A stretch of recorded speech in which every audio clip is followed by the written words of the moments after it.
الحمد للہ رب العالمین والصلاة والسلام علی حبیبہ محمد وآلہ وصحبہ اجمعین اما بعد فاعوذ باللہ من الشیطان الرجیم بسم اللہ الرحمن الرحیم قال اللہ تعالی فی القرآن الکریم والفرقان الحمید ومن يتول الله ورسوله والذين آمنوا فإن حزب الله هم الغالبون وقال الله تعالى إن الله وملائكته يصلون على النبي يا أيها الذين آمنوا صلوا عليه وسلموا تسليما اللهم صل على محمد النبي الأمي وآلہ وصحبہ وبارک وسلم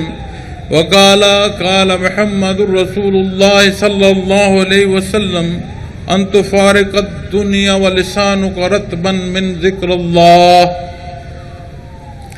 اللہم سبحانک لا علم لنا الا ما علمتنا انک انت العلیم الحکیم مولایا صلی وسلم دائما ابدا على حبيبك من زانت به الأسر فجاء محمد سراجا منيرا فصلوا عليه كثيرا كثيرا میرے انتہائی قابل احترام صاحب مجازین سلسلہ عالیہ ذمہ داران خواتین و حضرات حاضرین و سامعین السلام علیکم ورحمۃ اللہ۔ الحمدللہ اللہ کریم کا احسان ہے کہ اللہ جل شانہ نے ہم تمام مسلمان بہن بھائیوں کو دین اسلام پر یہاں جمع فرمایا۔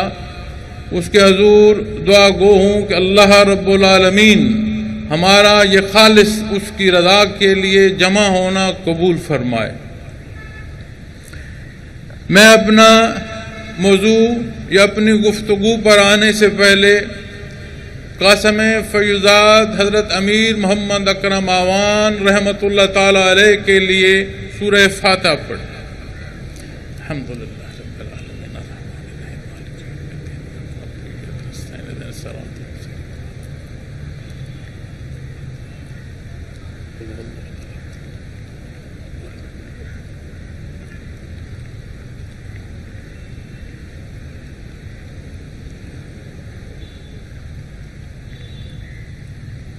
آمین اجمعین پر۔ احباب گرامی، آیا کریمہ جو تلاوت کرنے کی سعادت حاصل ہوئی اس میں اللہ رب العالمین ارشاد فرماتے ہیں کہ اور جو کوئی اللہ کو دوست رکھے اور اس کے پیغمبر کو دنیا تو اللہ کا گروہ ہی غالب ہے۔ اور جو حدیث شریف میں نے مختصراً عرض کی اس میں نبی کریم صلی اللہ علیہ وسلم نے فرمایا کہ دنیا کا اعلیٰ حصہ ایسا ہے یا ایسی کامیابی ہے کہ جب بندہ دائر دنیا سے رخصت ہو تو اس کی زبان اللہ اللہ سے تر ہو۔ آج ہمارا موضوع بعثت رحمت عالم صلی اللہ علیہ وسلم ہے اور حضرت رحمت اللہ تعالی علیہ دار دنیا سے آپ نے پردہ فرمایا۔ آج جو یہاں میں آپ کے پاس حاضر ہوں، میں فاتح خانی سے اٹھ کر آیا ہوں۔ بے شمار دوست احباب کے ابھی تک مجھے فون پر اور پیغامات وصول ہو رہے ہیں، لیکن اس لیے حاضر ہوا ہوں کہ حضرت رحمت اللہ تعالی علیہ نے ہمیں یہ پیغام دیا ہے کہ عشق مصطفیٰ کو ماہ و سال میں مقید نہیں کیا جا سکتا۔ اس کا وہ پہلو جو اظہار کا ہے حقیقت تب پائے گا جب اقرار کی ان حدوں کو پہنچے کہ یہ حصے محبت کے کردار سے آیا ہوں، تو جاؤ گلی گلی کوچے کوچے اپنے مسلمان بہن بھائیوں کے پاس جاؤ اور آج عشق مصطفیٰ میں جو مزید تفریق کا ہم سبب بن رہے ہیں ایسے انداز عرض کرو، ایسی مثال بناؤ کہ جو ہمیں امت محمد الرسول اللہ صلی اللہ علیہ وسلم کو مزید جوڑنے کا سبب بنے، مزید نفع کا سبب نہ بنے۔ اس تحت مختلف جگہ پر ان جلسہ جات کا انعقاد تھا، اور مجھے یاد ہے کہ حضرت رحمت اللہ تعالی علیہ کے وصال سے پہلے ایک پروگرام تھا، تو میں نے عرض کی کہ حضرت اگر آپ اجازت دیں تو میں ذاتی طور پر معذرت کر لیتا ہوں۔ تو آپ جانتے ہیں مجھے انہوں نے کیا فرمایا؟ وہ فرمانے لگے نہیں میرا بیٹا تم جاؤ، تم رک جاؤ گے تو کیا کر لو گے، جاؤ گے تو اللہ کی رضا نصیب ہوگی۔ تو آپ دار دنیا سے پردہ فرما گئے، فقط وہ پروگرام جو عین وقت رخصت قریب تھے، ان کے علاوہ جو باقی پروگرام ہیں ان کا انعقاد اس حکم کے تحت ہی کیا جا رہا ہے جس کا شیخ رحمت اللہ تعالی علیہ نے حکم دیا تھا۔ تو آج جو میرا موضوع ہے اور جن موضوعات پر ہم بات کر رہے ہیں وہ بعثت رحمت عالم صلی اللہ علیہ وسلم ہے۔ محترم خواتین و حضرات، ماہ مبارک ربیع الاول ہے۔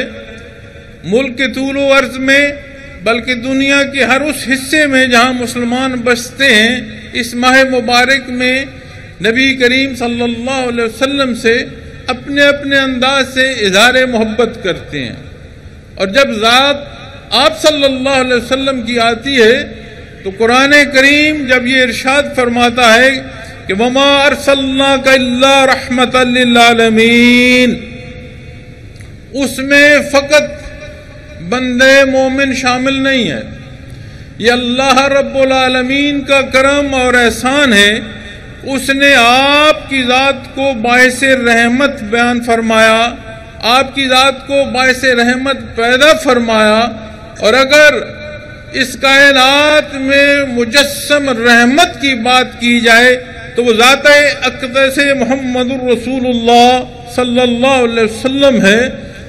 تو شب و روز کا تغیر و تبدل ہو، اس زمین و آسمان کی پیدائش ہو، اس عالم خلق میں بسنے والی مخلوق کی بات ہو، مری مخلوق کی بات ہو، غیر مری مخلوق کی بات ہو، تمام جہانوں کی بات ہو، اللہ رب العالمین نے اپنے حبیب صلی اللہ علیہ وسلم کو باعث رحمت فرمایا۔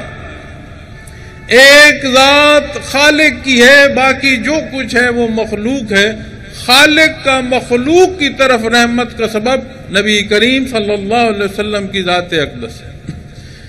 خیال فرمائیے کہ بات ولادت بسعادت کی آتی ہے تو وہاں وہ احکامات دین نہیں ہیں جن پر عمل پیرا ہونے کے لیے یہ بشر ایمان کی عظمت کو پہنچتا ہے اور قرب الہی کے اسباب پاتا ہے اور سبب نصیب ہوتا ہے کہ اللہ راضی ہو۔ لیکن آپ صلی اللہ علیہ وسلم کی ولادت بسعادت فقط ہم نہیں کل جہان منائے تو بھی کم ہے۔ پھر یاد رکھیے ماہ مبارک ربیع الاول میں 7 سے لے کر 12 ربیع الاول تک مختلف تواریخ ہیں، کچھ کس تاریخ پر متفق ہیں، کچھ کسی تاریخ پر متفق ہیں، لیکن ایک اصولی جو بات ہے وہ یاد رکھیے کہ یہ وہ عشق ہے جس کے حدود اللہ رب العالمین نے کلام ذاتی میں بیان فرما دیے۔ یہ وہ جگہ، وہ در، وہ تعلق ہے کہ جس کی محبت کو مقید نہیں کیا جا سکتا، نہ اس تاریخ میں جو ولادت بسعادت کی ہے، نہ اس ماہ مبارک میں، نہ اس سال میں۔ یہ اس عاشق کی حیاتی کا لمحہ لمحہ گواہ اور شاہد ہو کہ یہ عاشق مصطفیٰ صلی اللہ علیہ وسلم ہے۔ اور یاد رکھیے کبھی کوئی بات، کبھی کوئی موقف، کبھی کوئی ایسا حصہ جس کا ہم اعلان کر رہے ہوں، اس کے ساتھ ہمیشہ شہادت کی ضرورت ہوتی ہے۔ اور جب شہادت کی بات آئے گی تو پھر موضوع چھڑے گا بعثت محمد الرسول اللہ صلی اللہ علیہ وسلم کا۔ آج جب ہم اس موضوع پر آتے ہیں تو اس اظہار بیان میں وہاں کئی سختیاں بیان کر جاتے ہیں، اور یاد رکھیں یہ بڑی نازک جگہ ہے، یہ بڑا نازک رشتہ ہے، یہ وہ جگہ ہے جو تمام امت کو نقطہ اتحاد ہے، یہ وہ در ہے، یہ وہ چوکھٹ ہے کہ جہاں کا حاضر باش جو ہے وہ محبتیں تقسیم کرتا ہے، وہ جان آفرین کے سپرد کر سکتا ہے، مگر اپنے بھائی کو پیاسا نہیں رہنے دے سکتا۔ اور اگر ہم آج اس محبت اور اس اظہار عشق میں تفریق سے تفریق در ہوتے جا رہے ہیں تو ہمیں سوچنا ہوگا کہ اس اظہار محبت میں کہیں ہماری ذات تو نہیں شامل ہوگی کہ مجھے کیا پسند ہے، میں کیا چاہتا ہوں، میری بات کی جو اہمیت ہے وہ کیا ہے۔ جب اس ذات کو بات میں لائیں گے تو یہ تفریق اور بڑھتی چلی جائے گی، اور اگر اس ذات کو نکالیں گے تو اس آیہ کریمہ کو میں تفسیر عرض کرتا ہوں آپ کے سامنے۔ فرمایا رب کائنات نے وَمَن يَتَوَلَّ اللَّهَ وَرَسُولَهُ، اور جو کوئی اللہ کو اور اس کے پیغمبر صلی اللہ علیہ وسلم کو دوست رکھے، وَالَّذِينَ آمَنُوا فَإِنَّا حِزْبَ اللَّهِ، تو یقیناً یہ وہ گروہ ہے ہم الغالبون، جو غالب رہے۔ یہ کلام ذات باری تعالیٰ ہے۔ قرآن کریم میں محض واقعات نہیں بیان کیے گئے، بعض حالات نہیں بیان کیے گئے، بعض مکی یا مدنی حالات پر گفتگو نہیں ہے، یہ قانون قدرت ہے، اور جب جس قوم کی جو بات کی گئی ہے وہ اصول وضع ہو گئے ہیں، چاہے وہ سابقہ ادوار کی بات ہو، چاہے وہ خیر القرون کے اس اعلیٰ حصے میں جس میں نبی کریم صلی اللہ علیہ وسلم دار دنیا میں جلوہ افروز تھے، چاہے اس حصے کی بات ہو، خیر القرون کے باقی زمانوں کی بات ہو، یا آج تک کے زمانے کی بات ہو، یا روز محشر تک، ان اصولوں کا اختیار کرنا ایسے ہی فائدہ اور سکھ دار دنیا اور اخروی حیات کا دے گا، اور ان اصولوں سے ہٹ جانا یہی ضلالت یہاں کی بھی، اور اللہ رب العالمین کے حضور حاضر ہو کر روز محشر جو جواب دینا ہے وہاں بھی سبب ہوگا ان کا جواب دینا کہ آپ نے دار العمل میں کیا حصے اختیار فرمائے۔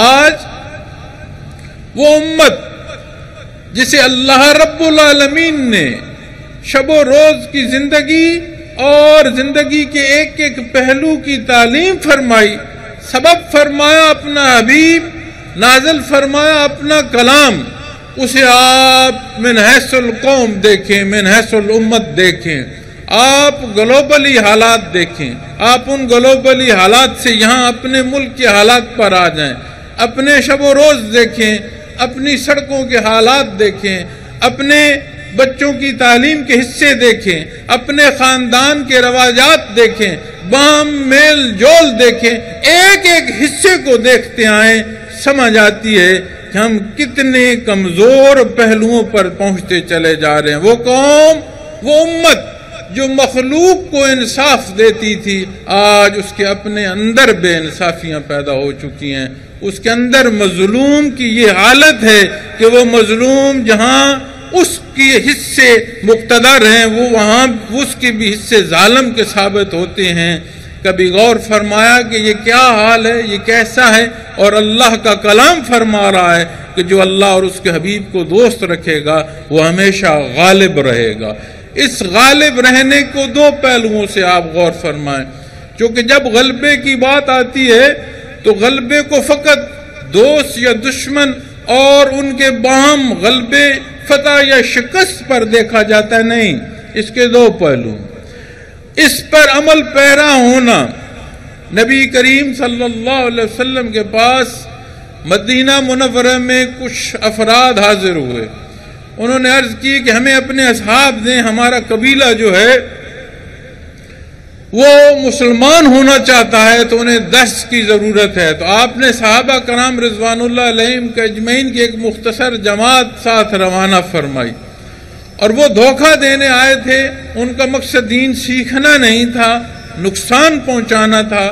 جب وہ صحابہ کرام رضوان اللہ علیہم اجمعین کی ہستیوں کو ایک خاص جگہ پر لے گئے تو جہاں ان کے لوگ بیٹھے تھے تو انہوں نے حملہ کیا اور ان لوگوں کو، ان ہستیوں کو شہید کیا.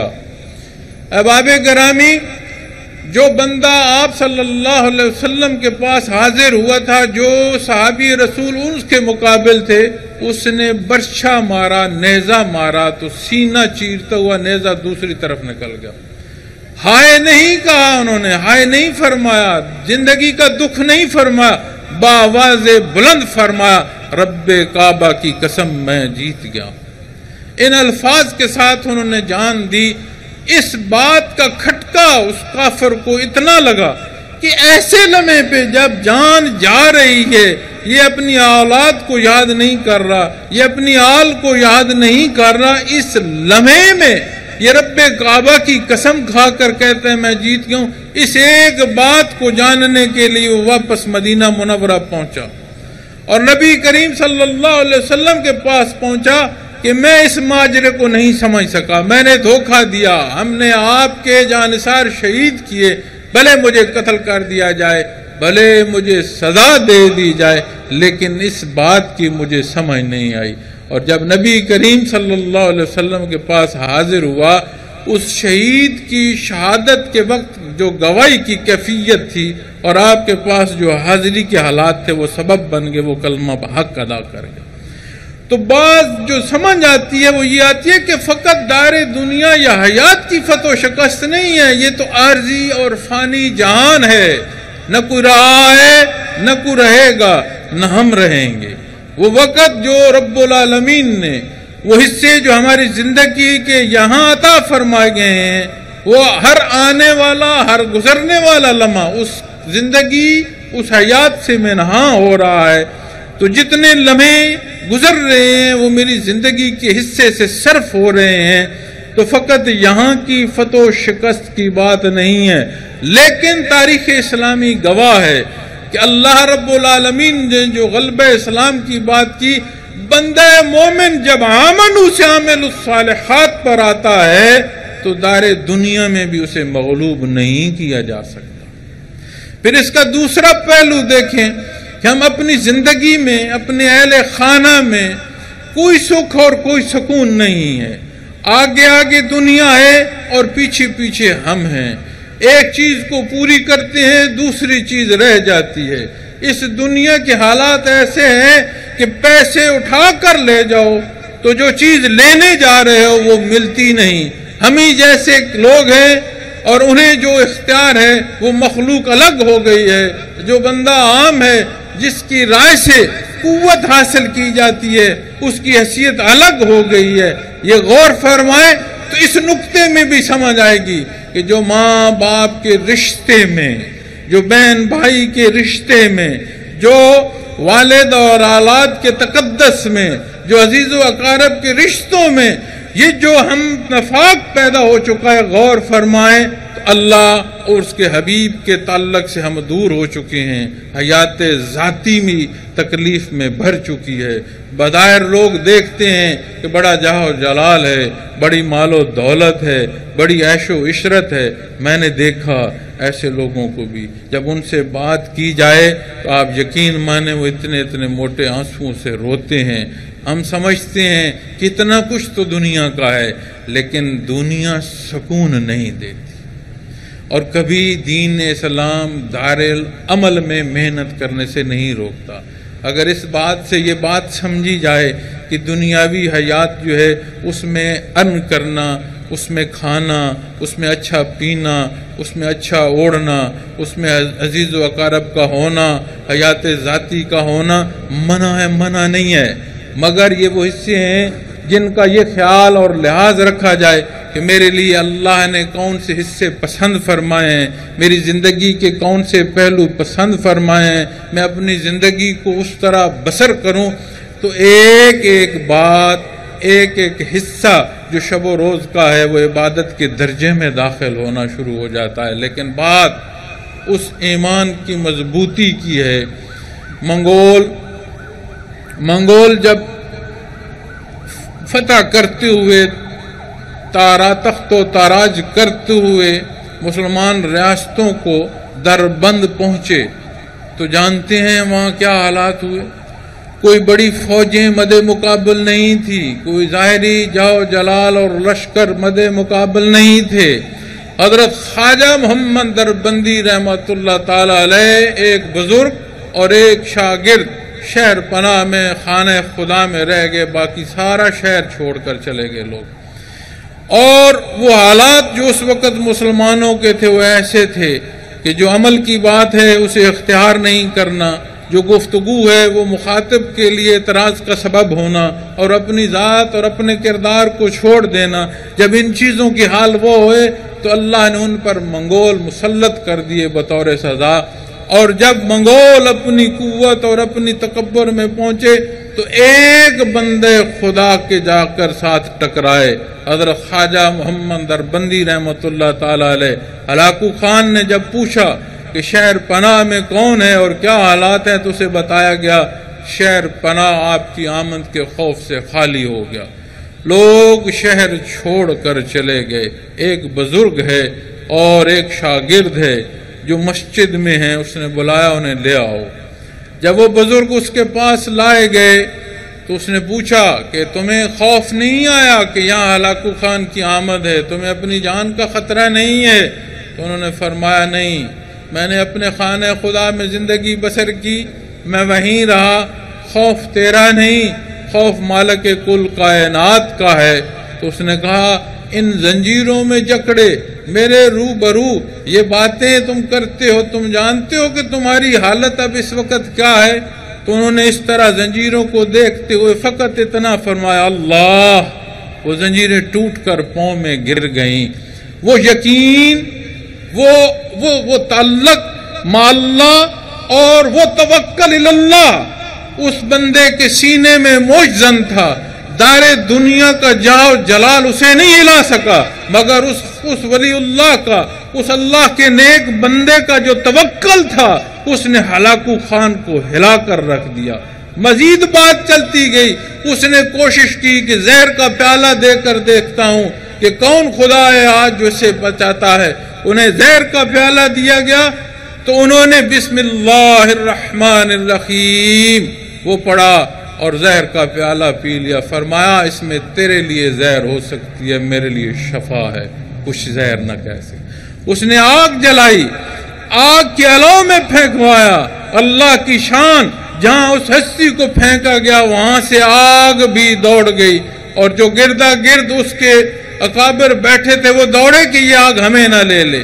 وہ لمحہ تھا کہ اس متکبر انسان نے اس بزرگ کی خدمت میں کہا اے بزرگ مجھے بھی بتا، مجھے بھی وہ بتا دے اس خدا کا جس کو تو مانتا ہے۔ آج ہمارے ایمان ہیں، آج ہمارے تعلق ہیں کہ ہماری سب و روز کی حیات میں ایک ایک بات گراں اور بھاری گزر جاتی ہے، ہمیں معلوم نہیں کہ ہماری زندگی میں کون سا حصہ نبی کریم صلی اللہ علیہ وسلم نے پسند فرمایا اور کون سا حصہ آپ نے ناپسند فرمایا، ہمیں معلوم ہی نہیں کہ سنت خیر الانام کیا ہے، عشق مصطفیٰ کی وہ حقیقت جو ہمارے کردار سے عیاں ہوں ہم جانتے ہی نہیں۔ جب جانتے ہی نہیں ہیں تو اپنے حالات کو ہم دیکھ لیں، اپنی اسلام پر قائم ہوئی ریاست کے حالات کو دیکھ لیں، اپنے جن کے پاس کچھ نہیں ہے ان کے حالات دیکھ لیں، جن کے پاس کچھ ہے ان کے حالات دیکھ لیں، بام تفرقے کو دیکھ لیں، تقسیم سے تقسیم در ہوتے چلے جا رہے ہیں، اپنی ان حصوں کو دیکھ لیں۔ اس وطن عزیز پر جس پر لاکھوں جانیں نچھاور کی گئیں اور اس کی تعمیر میں ہماری ماؤں بہنوں کی عزتیں لگیں، اس کے حالات دیکھ لیں۔ ہم اپنے ہاتھ سے اس کی تعمیر کس طرف اور کیسی کر رہے ہیں، کیا اسے تعمیر کہیں گے کیا اسے تقریب کہیں گے؟ اگر بات کرتے ہو اداروں کی تو ادارے کس کے ہیں؟ یہ جو نوجوان ہمارے پولیس کے کھڑے ہیں یہ کہیں باہر سے آئے ہیں کہ حمیمی سے نہیں ہیں؟ بات سیاستدان یا سیاسی جماعت کی کرتے ہو تو وہ کہاں سے آئے ہیں؟ جو قوانین کے نفاذ یا قوانین بناتے ہیں وہ کہاں سے آئے ہیں؟ جن پر نافذ ہوتا ہے، جن کا نقصان ہوتا ہے، جن کا فائدہ ہوتا ہے، وہ مخلوق کہاں سے آتی ہے؟ وہ کہاں کی بستی ہے؟ ہر سوال کے جواب میں آپ کے پاس ایک ہی بات ہوگی کہ یہ ہم ہی ہیں۔ تو جب بات ہم نے ہم ہی کو مخاطب کرنا ہے، ایسے مخاطب کرتے ہیں جیسے آج ہمارے حالات ہیں۔ ایسے ان لوگوں کی نشانیاں ہوتی ہیں جو عشق مصطفیٰ کی بات کرتے ہوں۔ کیا ہمارے زندگیاں، ہماری موت، ہمارے مدفن یہی نہیں ہے؟ کہا جاتا ہے کہ انسان کو وہاں دفن کیا جاتا ہے جہاں اس کا خمیر ہے۔ ہمارے اجداد دفن ہوتے آئے ہیں اس زمین میں، ہم نے اس زمین میں دفن ہونا ہے، ہماری اولاد نے اس زمین میں دفن ہونا ہے۔ اس زمین کا جو حق ہے وہ ہمارا کردار اسی طرح ادا کرے گا جس طرح ہم ادا کر رہے ہیں۔ اپنی حیات کے ایک حصے کو دیکھیں، من حیث القوم، عام آدمی سے لے کر حزب اقتدار تک، قوت نافذہ تک، ایک ایک بندہ دیکھ رہا ہے آئے کو ہمیں بہتری کر دے، خرابی ہم پیدا کر دیں، کردار ہمارے خراب ہوں، کون آئے گا جو ہمیں بہتری کر دے گا؟ آؤ پلٹ کر دیکھو، اللہ اور اس کے حبیب کی رضا کس حیات میں ہے؟ اس رضا کو نہیں پاؤ گے، اس حیات کے ہوتے ہوئے موت ہے۔ کوئی یہ نہیں کہہ سکتا کہ وہ سکھ کا پل پا سکتا ہے۔ اگر اللہ کے حبیب کا امتی سکھ یہاں نہیں پا سکتا تھا، اس کا حصہ اس کے کردار کا ہے۔ اور اگر یہاں سکھ نصیب نہیں ہے معزز خواتین و حضرات، تو یہ نشانی ہے کہ ہماری قبروں میں اندھیرے ہوں گے۔ یہ جو دعائیں روز معاشر شفاعت محمد الرسول اللہ صلی اللہ علیہ وسلم کی مانتے ہیں، کیا اس میں حقیقت ہے؟ اور اگر اس میں حقیقت ہو، اللہ ہم سے راضی ہو، تو کیا ایسے کردار ہوں گے جیسے آج ہمارے کردار ہیں؟ یہ وہ سوالات ہیں کہ جس کا مخاطب دوسرے کو نہ کریں۔ خدا را ہم نے مخاطب پر اعتراض اٹھا کر اپنے اندر مزید نفرتیں پیدا کر لی ہیں۔ خدا را اپنے آپ کو مخاطب فرمائے۔ یہ اہل اللہ حضرت رحمت اللہ تعالیٰ علیہ کے درجات بلند فرمائے۔ اللہ نے احسان فرمایا کہ ہمیں اپنے ایسے بزرگ کی جوتیوں میں بیٹھنے کی توفیق عطا فرمائے۔ آج 14 صدیاں بعد بھی ہمیں فنافر رسول کی کیفیات سے آشنا فرمایا۔ نہ خانہ دل گواہی دیتا ہے کہ اشہد اللہ الہ الا اللہ واشہد ان محمد عبدہ ورسولہ۔ یہ وہ گواہی ہے، انشاءاللہ ہمارا کردار اس کی گواہی دے گا۔ کوئی اچھا کرتا ہے، کوئی اچھا نہیں کرتا، ہم نے کسی کو دیکھ کر زندگی بسر نہیں کرنی۔ ہم نے اس کے حکم کے تابع زندگی بسر کرنی ہے جو ہمہ وقت دیکھ رہا ہے، جو ہمہ وقت شاہد ہے۔ وہ تحریریں جو آج ہمارے کندھوں پر تحریر ہو رہی ہیں، ایک روز آئے گا خواتین و حضرات، وہ اس سے ہمارے روبرو ہوں گے، اس کے حضور حاضر ہوں گے، وہاں سوال ہوگا اور جواب کے لیے آج یہ زندگی ہے۔ اور یقین مانے میں اپنی کمزور گناہگار خطاکار زندگی کو دیکھتا ہوں، محض ایک حصہ کہ یا اللہ مجھے سنبھال لے، یا اللہ میری کمزور اور خطاکار زندگی ہے، تو مجھے سنبھال لے، اپنی حفاظت دے دے۔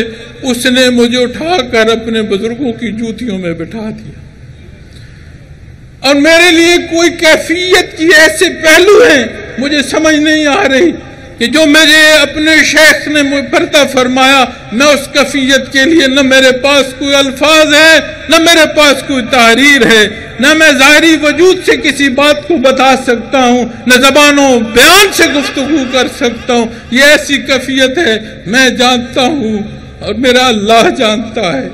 میں حضرت کے پاس حاضر تھا جب آپ دار دنیا سے پردہ فرما رہے تھے۔ میں اللہ کو حاضر ناظر جان کر یہ بات کہہ رہا ہوں، جب میں آپ کے پاس حاضر ہوا، مجھے میڈیکل بورڈ نے بتایا کہ آپ حکم دیں تو ہم حضرت کو ICU سے شفٹ کریں۔ میں حضرت کے پاس حاضر ہوا، میں نے آپ کے قدم مبارک کو بوسہ دیا، سر تا پا جو میں نے سمجھا وہ مجھے فرما رہے ہیں کہ جو کچھ میں نے دار دنیا میں اللہ کی رضا کے لیے کیا، آپ لوگ اس پر عمل پیرا رہنا۔ اور میں اس وقت رویا نہیں، میں نے اپنے سینے پر ہاتھ رکھ کر، کوئی دیکھنے والوں کو سمجھ نہیں آئی، اس پیغام کا جواب اللہ کے روبرو دیا کہ یا اللہ تو توفیق دے کہ جو کچھ تعلیمات ہمارے شیخ نے ہمیں عطا فرمائی ہیں تا دم واپسی، تا دم مرگ انشاءاللہ ہم اس کی تکمیل میں اپنی زندگی کا لمحہ لمحہ بسر کریں گے۔ احباب گرامی، آپ وہ لوگ ہیں جو ان 14 صدیوں کے بعد اللہ نے توفیق عطا فرمائی کہ آپ لطائف کی بات کر رہے ہیں، آپ مراقبات کی بات کر رہے ہیں، اور یقین مانو آمنو کے ساتھ شہادت عامل الصالحات کی ہے۔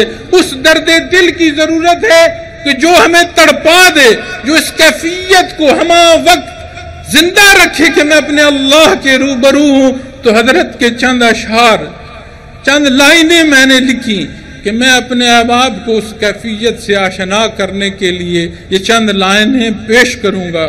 اور حضرت کی زندگی ایسی ہے کہ اگر میں اس زندگی مبارک کے تعارف میں آ جاؤں تو یہ جو وقت پروگرام کا یہ ختم ہو جائے گا۔ اللہ رب العالمین نے ہمیں اپنے شیخ میں ایک ایسی مکمل اور جامع مزاج کے انسان عطا فرمائے کہ زندگی کا کوئی بحر ایسا نہیں ہے کہ جس میں وہ صاحب رائے کی حیثیت نہ رکھتے ہوں۔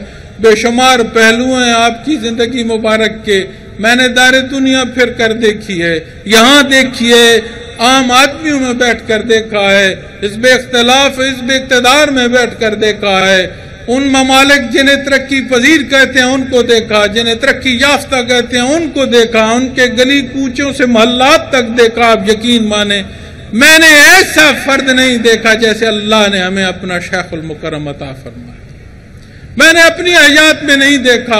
اور میں سوچتا ہوں کہ میری زندگی کا جو خوبصورت ترین حصہ تھا وہ مکمل ہو گیا، اور مجھے اس بات پر سکھ ہے کہ میں نے اپنی آخری سانس تک دست بستہ ہر حکم کی تعمیل ایسے کی کہ میرے شیخ کو مجھے حکم دینا نہیں پڑا، میں نے شیخ المبارک کے چہرے مبارک کو دیکھ کر سمجھ لیا کہ اب میرے شیخ کی کیا رضا ہے، وہ کیا چاہتے ہیں، وہ کس طرح میرے عمل کو دیکھنا چاہتے ہیں۔ میں نے پوری کوشش کی، اللہ میری غلطیاں کوتاہیاں معاف کرے، لیکن مجھے کوئی یہ دکھ نہیں ہے کہ میں نے کوئی چیز چھوڑ دی۔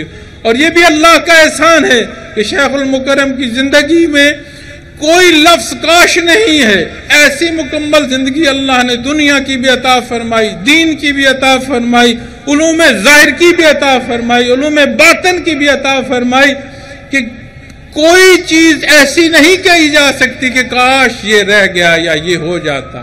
اللہ نے بڑا احسان فرمایا، اور اس دکھ میں، اس تکلیف میں میں نے جہاں کہا کہ کوئی لفظ نہیں ہے، میں اپنے مولانا کے ساتھ نماز پڑھ رہا تھا تو ہمارے امام صاحب نے جب کہا اللہ اکبر تو وہ درد کی کیفیت تھی، تو جب انہوں نے اللہ اکبر فرمایا تو اللہ جل شانہ کی بڑائی کی جب سمجھ آئی، ایک لحظے سمجھ آئی کہ دکھ تو کر رہے ہو اس جدائی کا، کیا شکر ادا کیا جو اللہ نے اوقات تمہیں ان کے ساتھ بسر کرنے کی توفیق دی۔ تب سمجھ آئی کہ یہ ساری باتیں اپنی جگہ پر، لیکن ہما وقت اللہ رب العالمین کا شکر پہلے، اس کا احسان ہے، اس کا کرم ہے، اس نے ہمیں اپنے ایسے مشائخ عطا فرمائے جہاں سے ان صدیوں کی دوری کے باوجود طلب اثر محمد الرسول اللہ صلی اللہ علیہ وسلم سے رسائی نصیب ہے۔ یہ کرم ہے میرے مالک کا، لیکن کیفیت کون سی چاہیے؟ میں حضرت کے کلام میں آپ کو عرض کرتا ہوں، فرمایا میں نہیں روندی، میں نہیں روندی اکھ روندی، دل رووے تن رووے، میں نہیں روندی اکھ روندی ہے، دل رووے تن رووے، کٹیا عشق ہجر وٹ چاڑے، سوتر بنیا منجدا،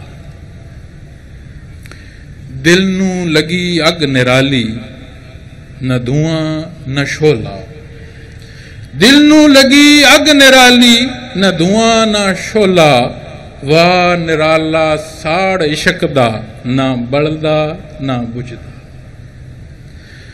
کرے فقیر دعاواں راتی رب نو اٹھ پکارے کرے فقیر دعاواں راتی رب نو اٹھ پکارے او حکیم شفا دا والی ساریاں مرضیاں بجدا. یہ وہ کیفیت ہے، وہ درد دل ہے جو در حبیب سے نصیب ہوتا ہے. اس کے لیے اپنے اندر نیت کا پیدا کرنا، طلب کا پیدا کرنا یہ ضروری ہے. وہ مسبب الاسباب ہے، وہ سبب بھی عطا فرما دے گا، سمجھ بھی عطا فرما دے گا، عمل کی توفیق بھی عطا کرے گا، حفاظت بھی عطا کرے گا. لیکن ضرورت یہ ہے کہ ہم اپنی زندگی سے اس فیصلے کو پہنچیں. بات آ جاتی ہے ہمارے آج کے حالات پر، ہمارے ان حصوں پر جس پر آج ہمارے بے شمار گفتگو بیت المقدس کے حوالے سے ہو رہی ہے. بے شمار لان تان ان ممالک کو ہو رہی ہے جو اس جستجو میں ہے، اس میں امریکہ ہو، اسرائیل ہو، کوئی ممالک بھی ہوں. ان کو برا بھلا کہنے میں دو الفاظ میں بھی شامل کر دوں گا، لیکن تہہ دل سے اس کی مذمت کرتا ہوں. لیکن جب اس پر بات کرتا ہوں تو پلٹ کر پھر اپنے آپ کو دیکھتا ہوں کہ جب ہماری حیثیت مظہر کی ہوگی تو مالک اور مظہر کی کیا پنچایت ہوتی ہے. وہی کیفیت آج پوری امت کی ہے، وہی آج کے حالات ہیں. تو احباب گرامی، جب تک ہم اپنے پاؤں پر نہیں کھڑے ہوں گے اور جب تک ہم اپنے پاؤں پر کھڑے ہونے کے لیے اس بات کا ادراک نہیں کریں گے کہ ہماری ذاتی زندگی سے اجتماعی زندگی تک کے قوانین اور اللہ اور اس کے حبیب نے ہمیں سمجھا دیے ہیں، ہمارے بین موجود ہیں، تو یہی حالات ہوگی. اور ہم اپنی اپنی جگہ پر، اپنی اپنی تنظیموں میں، اپنے اپنے پلیٹ فارم پر مذمت کر سکیں گے، اور اس مذمت کو سن کر ہمارے جو مخالف ہیں وہ اور تمسخر اڑائیں گے. ہاں، یہ مذمت کے الفاظ تو ان کے منہ سے نکل رہے ہیں. تو اگر دار دنیا میں بھی باعزت زندگی بسر کرنی ہے تو با ایمان زندگی کی ضرورت ہے. اور دکھ کی بات ہے کہ جس ملک کو اللہ اور اس کے حبیب کے نام پر لیا گیا، وہاں نبی کریم صلی اللہ علیہ وسلم کی ذات اقدس کے حوالے سے گفتگو ہوتی ہے اور اس پر جھگڑے ہوتے ہیں، اور وہاں ختم نبوت کے حوالے سے ایسی گفتگو ہوتی ہے کہ حزب اختلاف کیا بول رہا ہے، حزب اقتدار کیا بول رہا ہے، ہماری جماعتیں کیا بول رہی ہیں، ہمارا عام انسان کیا بول رہا ہے. اللہ رب العالمین ہمارے حال پر رحم فرمائے. کتنے نازک موضوعات ہیں. اللہ ہمیں ہدایت دے. اور بے شمار پہلو ہیں جن میں ہم خرابیاں پیدا کر رہے ہیں. کچھ حدود و قیود ایسی کا تو خیال کرو کہ وہ لفظ جو ہمارے منہ سے ادا ہو گئے وہ ایسے ایسے الفاظ ہیں جو بڑے بڑے کفار نے کہے ہیں، جو بڑے بڑے بدبختوں نے ادا کیے ہیں. اور آج شیطان ہمیں وہ ہمارے منہ سے الفاظ نکال کر کیا ہنستا نہ ہوگا. اس پر بھی اسی طرح کی سزا مرتب ہو جو ابو جہل پر ہوئی، جو ابو لہب پر ہوئی، جو فرعون پر ہوئی. ہمارے الفاظ ادا کرنے سے پہلے کم از کم یہ تو سوچیں کہ ہم دربار رسالت پر بات کر رہے ہیں. آج ہماری حکومتیں چلی جائیں گی، کیا یہ حکومتیں سدا ہمارے پاس رہیں گی؟ آج جماعت کے سربراہ کی حیثیت سے بیٹھا ہوں، کیا یہ سربراہ کی حیثیت ہمیشہ رہے گی؟ آپ کے دلوں میں میری محبت ہے، یہ میری پیدا کردہ ہے، یہ محبت قائم رہے. کیا اسے میں قائم رکھ سکتا ہوں؟ کیا آپ میں ہم اسی طرح بیٹھے رہیں گے؟ نہیں. ہر بات کے جواب میں اللہ رب العالمین کی ذات آتی ہے، اور اللہ رب العالمین کی ذات کنت کنزا مخفیا، وہ خزانہ تھا جسے کوئی نہیں جان سکتا تھا. اس نے کرم فرمایا، اپنا حبیب مبعوث فرمایا، ایک ایک حصے ہمیں تعلیم فرمائے. آپ نے اپنی حیات مبارکہ صرف فرمائی، ہمارے لیے نمونہ فرمایا. اجماع آج تک قائم ہے. اور یاد رکھیے روز معاشر تک یہ حق موجود رہے گا. لا تقوم الساعة حتى لا يقال في الارض اللہ اللہ، او کما قال محمد رسول اللہ صلی اللہ علیہ وسلم. جس روز یہ حق نہیں ہوگا، یہ اللہ اللہ کرنے والے لوگ نہیں ہوں گے، یہ کیفیات قلبی، یہ نور ایمان نہیں ہوگا، اس روز قیامت قائم ہو جائے گی. اس دنیا کی حیات نہیں رہے گی. آج جو یہ دنیا قائم ہے، یہ جو ہماری زندگی رواں دواں ہے، اس کا سبب وہ نور نبوت ہے جو قلب اثر محمد رسول اللہ صلی اللہ علیہ وسلم سے آ رہا ہے اور مخلوق کو پہنچا رہا ہے. ہم اپنے ملک کے حوالے سے بات کریں تو آپ خیال رکھیں، آبادیاں تعمیرات سے نہیں ہوتی، پہاڑوں یا دریاؤں یا مکانوں سے نہیں ہوتی، معاشرے تشکیل کرنے کے لیے افراد ہوتے ہیں، اور افراد بنا تعمیرات ہوں وہ آبادیاں نہیں کہلاتی، وہ کنڈرات کہلاتے ہیں۔ تو آبادیوں کی جب بات آتی ہے تو 5 نظام، سیاست کا، تعلیم کا، معیشت کا، صحت کا اور عدل کا، یہ 5 نظام ہیں جن پر کسی بھی کامیاب معاشرے کا انحصار ہوتا ہے۔ نظام عدل ایسا نظام ہے کہ اس نظام پر بحث نہیں ہو سکتی کہ یہ باقی نظاموں میں پہلے آئے یا بعد میں آئے۔ باقی نظام حیات پر بات ہو سکتی ہے کہ سیاست پہلے ہو یا تعلیم پہلے ہو، تعلیم پہلے ہو یا معیشت پہلے ہو، معیشت پہلے ہو یا صحت پہلے ہو، ان 4 پر بحث ہو سکتی ہے کہ کون سا نظام پہلے ہو، لیکن نظام عدل پر بحث نہیں ہو سکتی۔ میں نہیں سمجھتا کہ ہم جتنیاں قربانیاں دے لیں، جتنیاں خرابیاں اور خرافات پیدا ہوتی ہیں، جتنیاں دہشت گردیاں ہوتی ہیں، جتنے ظلم اور زیادتیاں ہوتی ہیں، ہمارے کتنے لوگ شہید ہو چکے، ہمارے کتنے اداروں کے لوگ شہید ہو چکے، ہمارے یہ جو نافذ کرنے والے ادارے آج ہماری حفاظت پر کھڑے، ان کے کتنے لوگ شہید ہو چکے ہیں، عام آدمی میرا آپ کے بہن بھائی کتنے شہید ہو چکے ہیں۔ لیکن جب تک ہم اس جنگ میں رہیں گے تو اس حد تک کمی رہے گی، جب ہم بیٹھیں گے یہ سارا نظام پلٹنا شروع ہو جائے گا۔ حل کیا ہے؟ انصاف، عدل، اور عدل ایسا جو ماں و شماع کو ایک لائن میں کھڑا کر دے۔ ایسا نہیں کہ عام آدمی کے لیے عدل الگ ہو، عام آدمی کے لیے تو سڑک پر رش ہو اور جس کے پاس قوت نافذ ہے اس کے لیے سڑک ہی خالی کر دی جائے۔ ایسا نہیں ہے کہ عام آدمی کا بچے کو تو سکول کا ٹاٹ نصیب نہ ہو اور جس کے پاس قوت ہے اس کے سکول کے لیے جو پڑھانے والے لوگ ہیں وہ بھی باہر سے آئیں۔ اور کاش اللہ رب العالمین ہمیں یہ کیفیت عطا فرمائے کہ ہم عام آدمی سے لے کر سربراہان تک جہاں بات سنتے ہیں دوسرے کو کوس رہے ہیں، فلاں غلطی ہے، فلاں نے غلط کیا، فلاں کا بیان غلط ہے، ہاں بھائی یہ غلطی ہے، بیان غلط ہیں، ہمارے کردار غلط ہے۔ کوئی یہ بات بھی تو کرو کو اچھائی ہے کیا؟ اپنے منشور میں جو چیزیں لکھی ہیں اسے تحقیق پر لا کر لوگوں کے سامنے بیان کرو کہ میرے پاس اگر قوت آتی ہے تو میں اس نظام میں یہ تبدیلی کروں گا۔ یہ کہہ دینا تو آسان ہے کہ فلاں جگہ خرابی ہے۔ تو یہ جو حصہ میں عرض کر رہا ہوں کہ نظام عدل وہ حصہ ہے جس کا بیلنس تمام قوم کو، تمام افراد کو نصیب ہوگا، اور جو باقی نظام حیات ہیں ان کے اندر بھی عدل کی ضرورت ہوتی ہے، وگرنہ وہ بھی ان بیلنس ہو جاتے ہیں، وہ بھی اپنی فائدہ اور سود مندی کھو دیتے ہیں، اس سے بھی حاصل نہیں ہوتا۔ اور میں عرض کروں گا اپنے تمام مسلمان بہن بھائیوں سے، اپنے روبرو جو بیٹھے ہیں ان سے بھی عرض کروں گا، اپنے وہ سامعین جو سن رہے ہیں یا سنیں گے ان سے بھی یہ عرض کروں گا کہ اپنے اندر وہ اس کیفیت کو پیدا کریں جو عشق مصطفیٰ کی طرف ہماری نیت کو باندھ دے۔ آپ کو ایک واقعہ عرض کرتا ہوں کہ نبی کریم صلی اللہ علیہ وسلم نے جب صفا کی پہاڑی پر کھڑے ہو کر ارشاد حق کیا اور یہ آیت نازل ہوئی کہ فَاصْدَعْ بِمَا تُؤْمَرُ وَأَعْرِضْ عَنِ الْمُشْرِكِينَ، اس آیہ کریم کے نزول کے بعد نبی کریم صلی اللہ علیہ وسلم صفا کی پہاڑی پر کھڑے ہوئے اور اہل مکہ کو بلا کر وہاں دعوت حق دی۔ تو سب سے پہلے جس نے انکار کیا وہ ابو لہب تھا، جس نے حد ادب کو تجاوز کیا وہ ابو لہب تھا۔ پھر آپ آ جائیں کچھ عرصہ بعد حضرت حمزہ رضی اللہ تعالی عنہ آپ کے چچا بھی تھے اور رضائی حوالے سے مزید رشتہ بھی پیدا ہوتا ہے۔ آپ شکار پر گئے ہوئے تھے، آپ واپس لوٹے تو کسی سردار کی لونڈی جو اس وقت دیکھ رہی تھی، اس خاتون نے، اس غلامہ نے اس واقعے کو بیان کیا جو چند ساعتیں پہلے ہوا۔ چند ساعتیں پہلے کیا ہوا کہ ابو جہل نے نبی کریم صلی اللہ علیہ وسلم کا رستہ روکا، اور جب رستہ روکا تو اس نے جو اس سے ہو سکتا تھا، جو آپ کے ساتھ بدتمیزی کر سکتا تھا، اس نے بدتمیزی کی۔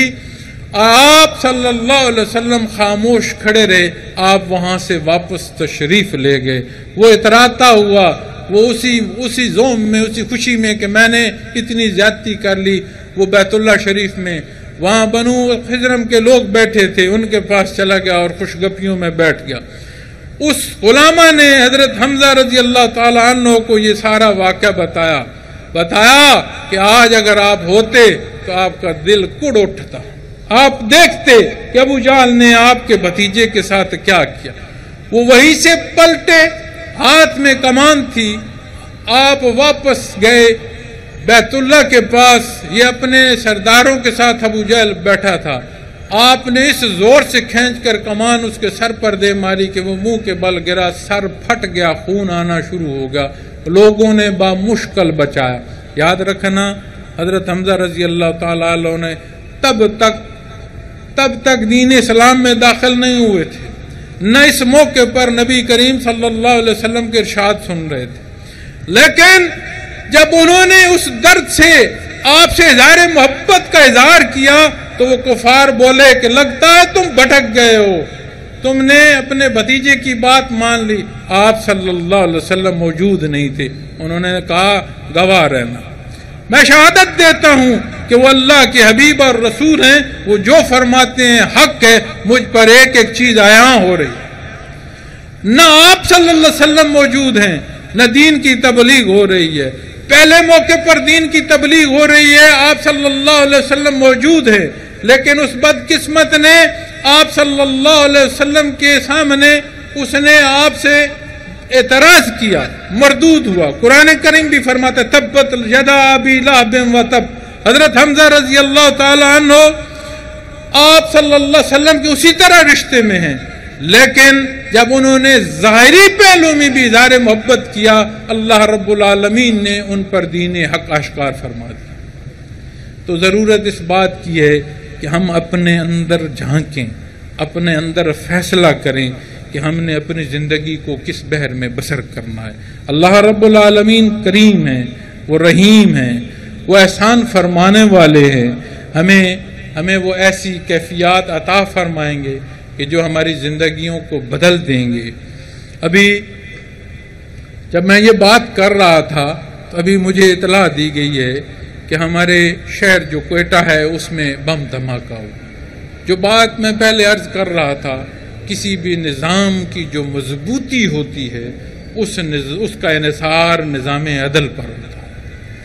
اگر غلطی کروں میں تو مجھے بھی سزا ملے، اگر میرا ملازم غلطی کرو تو اس کا بھی وہی کٹارا ہو جس میں میں کھڑا ہوں۔ تو اگر یہ چیزیں نہیں ہوں گی تو یہ نقصانات ہوتے رہیں گے۔ یہ وہ وطن عزیز ہے، اسے آپ گلوبلی دیکھیں، ہمیں اس کا ادراک عام آدمی کو نہیں ہے۔ ہمارے جو مخالف ہیں انہیں اس بات کا خوب ادراک ہے کہ یہ وہ قوم اور وہ خطہ زمین ہے، ایک لہجے کو انہیں سمجھ آ گئی کہ ہم ہیں کون اور ہم ہیں کہاں، تو انہیں دنیا نہیں روک سکے گی۔ اس وطن عزیز کی ترقی کو کوئی نہیں روک سکتا۔ ہاں، اس میں رکاوٹ کا سبب اگر ہے تو ہماری یہ اپنی سستی اور کاہلی ہے۔ اور اللہ رب العالمین اس جگہ پر جو دھماکہ ہوا اس میں بتا رہے کہ کچھ دو افراد یا 3 افراد کے حوالے سے بتا رہے شہید ہوئے۔ اللہ ان کی مغفرت فرمائے اور ہمیں وہ قوت اور طاقت عطا فرمائے کہ ہم اپنے دشمن کا مقابلہ کر سکیں۔ لیکن میں پہلے بھی عرض کر رہا ہوں کہ ہوا چلے تو ہوا کو نہیں روکتے، ہوا کو نہیں روکا جا سکتا۔ اگر تحفظ دینا ہے تو اپنے چراغ کو تحفظ دینا ہے۔ تو ہمارا چراغ یہ ہمارا وطن عزیز ہے۔ آئیں، یہ کیفیات قلبی کا وہ بحر ہے۔ آج حضرت داتا رحمۃ اللہ تعالیٰ علیہ کے شہر میں پروگرام کا انعقاد ہے۔ ان ہستیوں کی زندگی کو دیکھیں کیسی گزری۔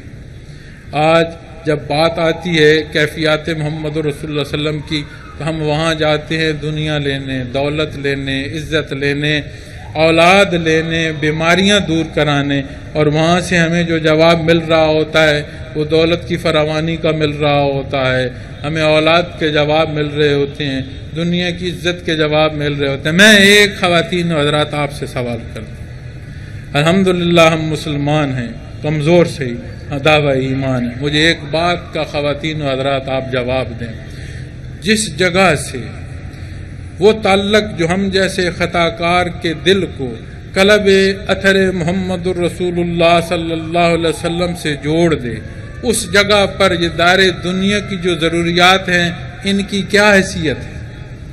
کیا ضروریات زندگی اعلیٰ ہیں یا وہ تعلق اعلیٰ ہے جو قلب اثر محمد الرسول اللہ صلی اللہ علیہ وسلم سے نصیب ہو؟ اس بات کا ادراک فرمائے۔ اللہ ہمیں بھی توفیق عطا فرمائے کہ ہم حق بیان کریں، لوگوں تک حق پہنچائیں۔ حضرت نے ساری زندگی بسر کی اور جن لطائف پر بات کی، جن مراقبات پر بات کی، جس شہر میں بیٹھا ہوں اس صدا کو مولانا احمد علی رحولی رحمۃ اللہ تعالیٰ علیہ بھی لگاتے چلے گئے۔ کتنے لوگ تھے جو آپ کی خدمت میں حاضر ہوئے اور وہ کیفیات حاصل کی۔ یہ تو اللہ کا شکر ہے کہ اللہ نے ہم پر احسان کیا کہ ہم گناہگار کمزور سے ہی، لیکن اللہ نے ہمیں کیفیات قلبی عطا فرمائی۔ تو میری دعا ہے ان چیزوں کو سمجھیں۔ یہ جو لطائف اور مراقبات ہیں یہ بعض نام نہیں ہیں، یہ وہ تبدیلی عطا فرماتے ہیں جو نہاں خانے دل میں پیدا ہوتی ہے، اور نہاں خانے دل میں جو تبدیلی پیدا ہوتی ہے وہ تبدیلی جو ہوتی ہے وہ مستقل ہوتی ہے، اور جو وقتی تبدیلی ہوتی ہے اس کی طوالت نہیں ہوتی، وہ جذباتی ہوتی ہے۔ کسی بات، کسی تقریر، کسی جوشیلے خطاب سے وہ پیدا ہو سکتی ہے، لیکن وہ لمبی نہیں ہوتی، وہ طویل نہیں ہوتی، لمحاتی ہوتی ہے، وہ ختم ہو جاتی ہے۔ تو اللہ اللہ سیکھیں، اللہ اللہ اختیار فرمائیں۔ الحمدللہ اللہ کا احسان ہے کہ حضرت رحمۃ اللہ تعالیٰ علیہ اور مشائخ کی اس لڑی کو اللہ نے سبب بنایا کہ ان لطائف جن کے نام کوئی نہیں جان رہا، ان مراقبات جن کو سنا کسی نے نہیں، آج کے اس وقت میں بھی اس طرح ہیں کہ ہے کوئی لطائف کرنا چاہتا ہے کوئی جو مراقبات کو اختیار کرنا چاہتا ہے آج کوئی جو فنا فی الرسول کی کیفیت سے آشنائی اور اس کو حاصل کرنا چاہتا ہے۔ یہ صدائیں دعا ہے کہ اللہ رب العالمین ان بزرگوں کی جوتیوں کے صدقے یہ صدائیں بلند رکھے اور اس میں ہمارا حصہ ہو، یہ حق بلند رہے گا۔ ضرورت اس امر کی ہے کہ ہم اس حق کے ساتھ رہیں۔ حضرت رحمۃ اللہ تعالیٰ علیہ نے اپنے آخری خطاب میں جو شعر پڑھا وہ میرے بیان کے آخر میں تھا، اور وہ کیفیت دیتا ہے جو میں نے اپنے بیان میں حدیث شریف آپ کے سامنے پیش کی کہ نبی کریم صلی اللہ علیہ وسلم کی خدمت میں صحابہ کرام کی کوئی جماعت حاضر ہوئی، عرض کیا ای الاعمال یا رسول اللہ صلی اللہ علیہ وسلم کہ اعلیٰ عمل کون سا ہے؟ آپ صلی اللہ علیہ وسلم نے فرمایا ان تفارق الدنیا ولسانک رطبا من ذکر اللہ، اعلیٰ اور عرفہ عمل یہ ہے کہ جب تو دار دنیا سے رخصت ہو تو تیری زبان اللہ اللہ سے تر ہو۔ تو یہ کیفیات قلبی کی وہ کیفیت ہے کہ ملک الموت کی گرفت میں بھی یہ لفظ اللہ اللہ جو ہے یہ بندے کو بحالت ایمان اور مضبوطیاں عطا فرماتا ہے۔ اور حضرت جب آخری جو بیان ہے اور جماعت کو جو انہوں نے آخری بیان فرمایا وہ شعر تھا، اور حضرت کا ہاتھ اس طرح اٹھا ہوا تھا۔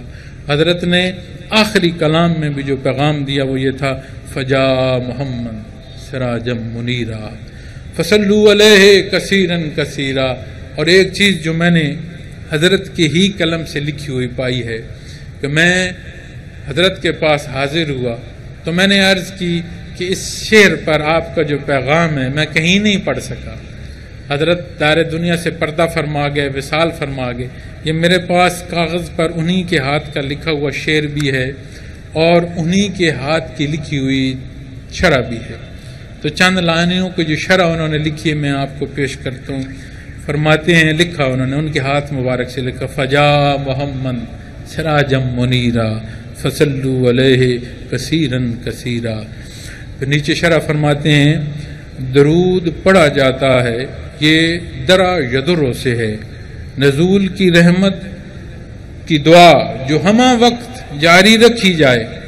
دوسرا عمل زندگی کا جو سامنے آئے سنت کے مطابق انجام دیا جائے، یہ عمل ہے جس پر عملاً رحمت کا نزول ہوتا ہے۔ آپ نے فرمایا کہ درود وہ حصہ جو بار بار پڑھا جائے، یعنی درا یدرو سے ہے وہ عمل جو بار بار اختیار کیا جائے۔ لکھتے ہیں یہ ایسا عمل ہے کہ اس پر نزول رحمت ہوتی ہے، اللہ کی رحمت نازل ہوتی ہے۔ اور فرمایا دوسرا عمل زندگی کا جو سامنے آئے سنت کے مطابق انجام دیا جائے، اسے فرمایا یہ عملی رحمت کا نزول ہے، یعنی وہ نزول رحمت کا سبب ہے، اور جب عمل میں اختیار کیا جاتا ہے تو یہ رحمت کا نزول جو ہے وہ عملی حصے میں ہے۔ اور فرمایا یہی مطلوب ہے، اور فرما رہے تھے کہ تمام جماعت کو یہ میرا پیغام ہے اور یہ مجھے اکیلے کو نہیں، یہ تو منبر رسول پر آپ میں سے بے شمار لوگ گواہ ہوں گے۔ وہ فرما رہے تھے اس درود کو اس طرح پڑھو کہ تمہاری زندگیوں میں رچ بس جائے، اس پیغام کو اتنا عام کرو کہ مخلوق خدا تک گلی گلی جا کر اسے پہنچاؤ۔ تو میں اپنا اختتام اسی شعر پر اور اسی پیغام پر کروں گا، لیکن چند باتیں ہیں جو اعلان ہے 2-3 وہ میں آپ کو عرض کر دوں، چونکہ جلسہ جات جو ہیں وہ حضرت رحمۃ اللہ تعالیٰ علیہ کی حیات میں ان کا انعقاد کیا گیا تھا، تو اس میں ایک حصہ جو ہمارا ماہانہ اجتماع ہے اس روز ہمارا فیصل آباد میں بھی پروگرام ہے، تو وہ میں آپ سے عرض کرتا ہوں کہ جو فیصل آباد کا پروگرام ہے وہ اپنے وقت پر ہی رہے گا، لیکن جو ماہانہ اجتماع ہے وہ پہلے ویکنڈ کی بجائے دسمبر کی جو 30-31 ہے اس کو انشاءاللہ مرکز میں ماہانہ اجتماع ہوگا۔ تو اس کے ساتھ باقی جو حصے میں نے عرض کیے ہیں وہ اپنی بیان میں بھی کر رہا ہوں، جو باتیں مجھے احباب نے بتائی تھیں اس حوالے سے بھی میں نے گزارشات پیش کی ہیں۔ تو طریقہ ذکر بتا کر پھر حضرت کے شعر کے ساتھ جن احباب نے تجدید بیعت کرنی ہوگی یا جن احباب نے بیعت کرنی ہوگی وہ میرے ساتھ جو کلمات پڑھوں گا وہ پڑھ کے تو تجدید بیعت کریں گے، پھر اس کے بعد دعا ہوگی۔ تو میں نے بات تصوف اور ذکر کی ہے، تو میں آپ کو پہلا سبق عام کر کے جاتا ہوں۔ کوئی وہ ساتھی، وہ بندہ، وہ بہن، وہ بھائی جو ہمارے سلسلے سے منسلک نہیں ہے اور آج یہاں تشریف لایا ہے، اللہ اس کا آنا قبول فرمائے۔ میں آپ کو طریقہ ذکر عرض کرتا ہوں، اسے سمجھ لیں، اسے اختیار فرمائیے، پوچھنے، کہنے، بتانے کی ضرورت نہیں ہوگی، اپنا اندر بچائے گا کہ جب بات حق آئے گی تو اس کی طرف دل بڑھے گا، اور جب بات نہ حق آئے گی تو اس سے تکلیف پیدا ہونا شروع ہو جائے۔ تو جب طریقہ ذکر کے بلا رخ بیٹھیں، کچھ کلمات ہیں، اس تفصیل کے بجائے آپ اعوذ باللہ اور بسم اللہ پڑھیں، قبلہ رخ بیٹھیں، آنکھیں بند ہوں، منہ بند ہو، زبان سے نہیں، اسے ذکر خفی کہتے ہیں۔ پوری توجہ اپنے دل پر لے جائیے گا، سانس اندر آئے تو خیال کریں لفظ اللہ، سانس کے ساتھ اندر دل کے نہاں خانے میں اتر جاتا ہے، جب سانس خارج کریں تو ہو باہر آئے اور ہو کی چوٹ کرے، یہ اس کا طریقہ، یہ خیال سے ذکر کرنا ہے۔ یہ میں ان احباب کو بھی دعوت دے رہا ہوں جو لائیو پروگرام سن رہے ہیں، یہ میں ان احباب کو بھی دعوت دے رہا ہوں جو یہ پروگرام کی ریکارڈنگ سنیں گے۔ آپ تو میں تو ہیں روبرو، اللہ رب العالمین تمام منتظمین کی انتظامات کی جو محنت ہے اسے قبول فرمائے، ہم تمام کا یہاں آنا قبول فرمائے، آپ خواتین و حضرات کا گھر سے یہاں تک ایک ایک قدم قبول فرمائے، اور ہمیں درود شریف کی وہ حقیقت عطا فرمائے جو ہمارے کردار سے عیاں ہو۔ ہم سب کا اللہ رب العالمین بحفاظت اپنے گھر واپس پہنچنے کا سبب فرما دے، احسان فرما دے، ہمارے تمام بہن بھائی خیر و عافیت سے واپس اپنے گھر پہنچیں۔ یہ وہ گزارشات ہیں جو آج میں تمام آپ احباب کے سامنے پیش کرنا چاہتا تھا۔ اس کے بعد میں جو اپنا اختتام ہے وہ حضرت کے شعر پر کرنا چاہتا ہوں، لیکن وہ شعر میں اکیلا نہیں پڑھنا چاہتا، میں پوری بزم کے ساتھ پڑھنا چاہتا ہوں۔ تو خواتین و حضرات بآواز بلند پورا شعر کا پہلا مصرع پڑھیں گے تو آپ میرے ساتھ پڑھیں گے، 3 دفعہ پہلا مصرع پڑھیں گے، پھر 3 دفعہ دوسرا مصرع پڑھیں گے، اکٹھا پڑھیں گے، پھر اس کے بعد اجتماعی دعا ہوگی۔ لیکن میری بات یاد رکھیے گا، اللہ رسول کی بات کی ہے، ہم اللہ رسول کے نام پر یہاں جمع ہوئے، یہاں سے اٹھتے ہوئے وہ حالات نہیں آنے چاہیے، بڑے کا لحاظ رہے، آگے والے کا لحاظ رہے، ہماری مائیں بہنیں بیٹھی ہیں ان کا لحاظ رہے، کسی کو دھکا نہ لگے۔ ہم نے ابتدا لوگوں کو کہنے سے نہیں، اپنے آج کے اختیار کرنے سے کرنی ہے کہ جو انداز اللہ کا پسندیدہ ہے، جس کی رہنمائی نبی کریم صلی اللہ علیہ وسلم نے فرمائی ہے، اس کا مظاہرہ اس جلسے کے اختتام سے ہی شروع ہو، اور انشاءاللہ ایسا ہوگا۔ انشاءاللہ ہم لحاظ سے اپنے بہن بھائیوں کو اٹھنے دیں گے، دوسرے کو جگہ دیں گے، دوسرے کو رستہ دیں گے، یہ مثال ہوگی کہ ہاں اللہ اور اس کے حبیب کو چاہنے والوں کی زندگی اس طرح ہوتی ہے۔ تو میرے ساتھ شعر پڑھیے گا، فجا محمد سراجم منیرا، فجا محمد سراجم منیرا، فجا محمد سراجم منیرا، فصلوا علیہ کثیرا کثیرا فصلوا علیہ کثیرا کثیرا. اور بلند آواز سے آخری مصرع پڑھیں گے فصلوا علیہ کثیرا کثیرا. جزاکم اللہ. جن احباب نے میرے ساتھ تجدید بیعت کرنی ہے وہ اپنا سیدھا ہاتھ اٹھائیں، اور جن احباب کوئی دوست نیا بیعت ہونا چاہتا ہے چونکہ ممکن نہیں ہے فردن فردن، تو ہمارے خواتین و حضرات وہ سیدھا ہاتھ اٹھائیں. جو کلمات تسبیحات میں پڑھوں انہیں دل میں اپنے ساتھ پڑھتے آئیے گا، اور اس کے بعد جب نسبت عطا کروں تو اسے قبول فرمائیے گا. پھر ایک ہی وقت میں اجتماعی دعا ہو جائے گی. سبحان اللہ والحمد للہ ولا الہ الا اللہ واللہ اکبر ولا حول ولا قوة الا باللہ العلی العظیم. استغفر اللہ ربی من کل ذنب واتوب علیہ. اشہد ان لا الہ الا اللہ اشہد ان محمدا عبدہ ورسولہ. اللہم صلی علی محمد وعلى آل محمد ما صليت على إبراهيم وعلى آل إبراهيم إنك حميد مجيد. اللهم بارك على محمد وعلى آل محمد ما باركت على إبراهيم وعلى آل إبراهيم إنك حميد مجيد. میں نے آپ تمام احباب کو جو بیعت کرنا چاہتے ہیں ان کو سلسلہ عالیہ میں بیعت کیا اور اس کی نسبت آپ کو عطا کی. آمین. الحمد للہ رب العالمین والصلاة والسلام علی حبیبہ محمد وآلہ وصحبہ اجمعین. ربنا لا تزغ قلوبنا بعد إذ هديتنا وهب لنا من لدنك رحمة إنك أنت الوهاب. یا رب العالمین ہم کمزور خطا کار گناہ گار ہمارے حال پر رحم فرما دو، ہماری غلطیاں گناہ معاف فرما دو. یا اللہ ہم صدق کے دل سے یہاں سامع کی حیثیت سے یہاں مخاطب کی حیثیت سے اس جلسہ گاہ میں حاضر ہیں. یا اللہ یہ حاضری قبول فرما دے، اس کی غلطیاں اس کی کوتاہیاں معاف فرما دے. یا اللہ تو غفور الرحیم ہے، ہم جو بیمار ہیں ہمیں شفا کاملہ عطا فرما دے. ہمارے جن گھروں میں جھگڑے ہیں انہیں امن عطا فرما دے. ہمارے جن گھروں میں تنگیاں ہیں انہیں فراوانی عطا فرما دے. یا اللہ تو غفور الرحیم ہے، ہمارے حال پر رحم فرما. ہمارے بڑے پیارے جو دار دنیا سے گزر چکے ہیں ان کی غلطیاں اور گناہ معاف فرما دے. یا اللہ انہیں بخش دے. یا اللہ یہ دار دنیا مشکل ہے اسے سہل فرما. یا اللہ یہ وطن عزیز تیرے نام پر لیا، تیرے چاہنے والوں نے قربانیاں دی، ان کی قربانیاں قبول فرما. یا اللہ ہمارے اس ملک پر انصاف قائم فرما، ہمیں اعلیٰ اور بہتر عمل کرنے کی توفیق عطا فرما. یا اللہ یہاں ایسا عدل عطا فرما کہ ہر ایک اس عدل کے حساب برابر ہو. یا اللہ تو غفور الرحیم سے رہتے دنیا تک قائم رکھ، اسے اشاعت اسلام کا سبب بنا. یا اللہ تو غفور الرحیم ہے، حالات کے تغیر اور تبدل تیرے دست قدرت میں ہیں.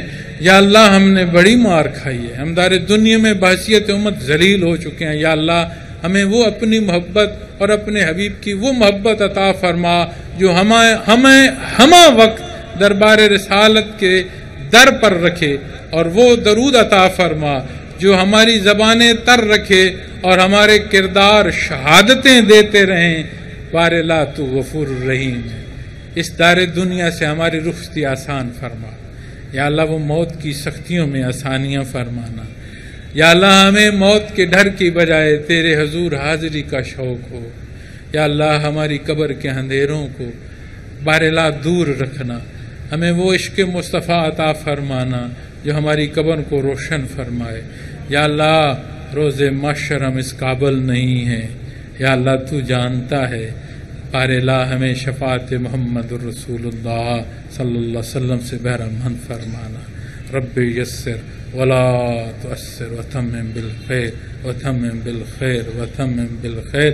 الہی بحرمت حضرت محمد رسول اللہ صلی اللہ علیہ وسلم، الہی بحرمت بکر صدیق رضی اللہ تعالیٰ عنہ، مسلم بصیر رحمت، الہی بحرمت حضرت داؤد طاہر رحمت، بغدادی رحمت، خواجہ عبید اللہ رائے رحمت، عبد الرحمن محمد صالح خان، قلزم فیضات حضرت مولانا خان، الہی بحرمت قاسم فیضات حضرت امیر محمد اکرم امان رحمۃ اللہ تعالیٰ علیہ، وصلی اللہ تعالیٰ علی خیر خلقہ وآلہ وصحبہ اجمعین برحمتک یا ارحم الراحمین.